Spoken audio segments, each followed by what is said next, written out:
Algérie a obtenu de nouveaux documents exclusifs au cours de ses investigations qui démontrent toute l'ampleur de la fraude fiscale à laquelle s'adonne le député milliardaire du FLN de la wilaya de Mascara Abdelmalek Sahraoui, l'un des derniers oligarques algériens de l'ère Bouteflika encore protégé et immunisé contre les poursuites judiciaires enclenchées par la guerre contre la corruption ayant débuté en Algérie depuis le Irak du 22 février 2019. Signalons, d'abord, que le député Abdelmalek Sahraoui jouit encore et toujours de l'immunité parlementaire et le département du ministre de la Justice Belkacem Zegmati n'a jamais demandé officiellement la levée de cette immunité parlementaire pour le traduire devant les tribunaux en dépit de son implication avérée et prouvée par plusieurs enquêtes d'Algérie dans de gros scandales de corruption et de détournement de deniers publics.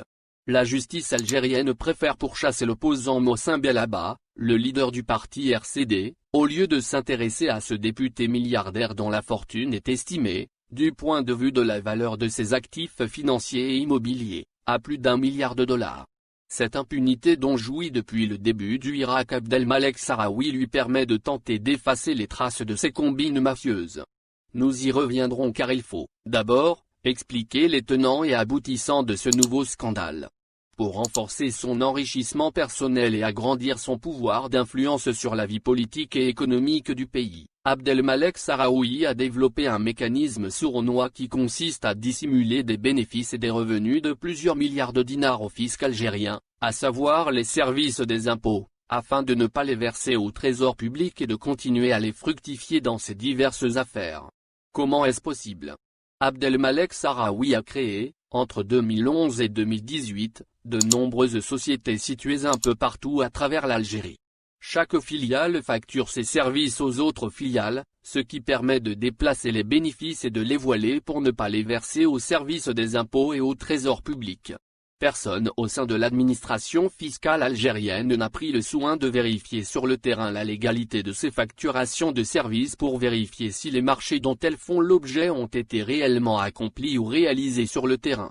Oui, il n'y a aucune garantie s'agissant de la réalisation effective de ces marchés ou prestations de services car il s'agit là d'une technique fiscale bien rodée qui consiste pour Abdelmalek Sahraoui à utiliser ces différentes et innombrables entreprises pour procéder à des prestations à d'autres entités dont il est toujours actionnaire et ce dans le seul but de diminuer l'imposition globale.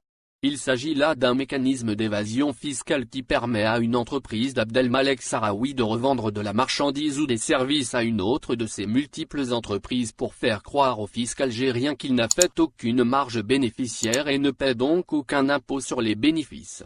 Les profits sont alors concentrés artificiellement dans ce réseau d'entreprises dont les actionnaires sont toujours Abdelmalek Sahraoui et les membres de sa famille.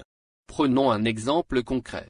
Nous avons obtenu au cours de nos investigations des documents exclusifs qui portent sur les transactions financières effectuées entre deux sociétés acquises très discrètement par le milliardaire Abdelmalek Sahraoui.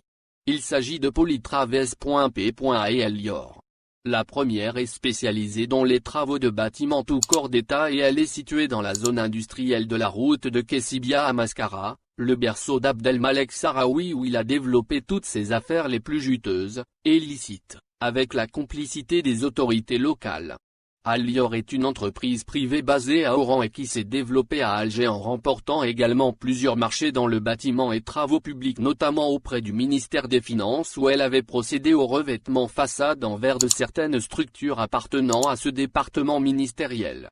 Abdelmalek Sahraoui rachète la majorité des parts de cette entreprise privée pour l'utiliser comme sous-traitant de sa première société Polytraves à une sous-traitance qui permet à Abdelmalek Sahraoui de faire passer plusieurs chèques prétextant le paiement de plusieurs factures de diverses prestations. Pour ne pas éveiller les soupçons des services des impôts, Abdelmalek Sahraoui inverse régulièrement les rôles et utilise Elior pour verser des chèques à Polytraves comme le démontrent les documents en notre possession. Ce vaste trafic fiscal prend des allures de pratiques totalement légales. Or, dans la réalité il s'agit d'un montage vicieux qui cause un énorme préjudice aux recettes fiscales de l'État algérien. En effet, L'objectif recherché par Abdelmalek Sahraoui consiste à établir des factures, soit pour des prestations effectuées réellement mais à l'ordre des entreprises dont il est lui-même l'un des actionnaires ou le principal actionnaire, soit pour des opérations imaginaires ou pour des quantités ne correspondant pas aux livraisons effectives. Le but de cette manœuvre est de comptabiliser scrupuleusement ces factures fictives ou de complaisance en vue de minorer ses bénéfices imposables au titre de l'impôt sur les sociétés ou de l'impôt sur le revenu et de récupérer indûment la TVA facturée. Cette technique, les fiscalistes l'appellent la facture taxi qui porte sur une transaction établie par une autre personne étrangère à l'opération effectuée, en l'occurrence l'actionnaire soigneusement caché dans les statuts des deux entreprises liées par ces marchés comme c'est le cas du milliardaire Abdelmalek Sahraoui. Les sommes dégagées servent alors à alimenter une caisse noire ou sont directement appréhendées par le député milliardaire du FLN de la wilaya de Mascara. Le président Tebboune a exprimé récemment son intention de criminaliser l'évasion fiscale, en érigeant le non-paiement des impôts au rang de crime économique. Lors de son discours prononcé dimanche 16 février, à l'occasion de l'ouverture des travaux de la réunion gouvernementale au Palais des Nations à Alger, le président de la République Abdelmadjid Tebboune a annoncé sa volonté de lutter contre tout type de fraude, en criminalisant notamment l'évasion fiscale. Il va y avoir une loi qui va criminaliser l'évasion fiscale. Comme aux États-Unis et dans d'autres pays à travers le monde.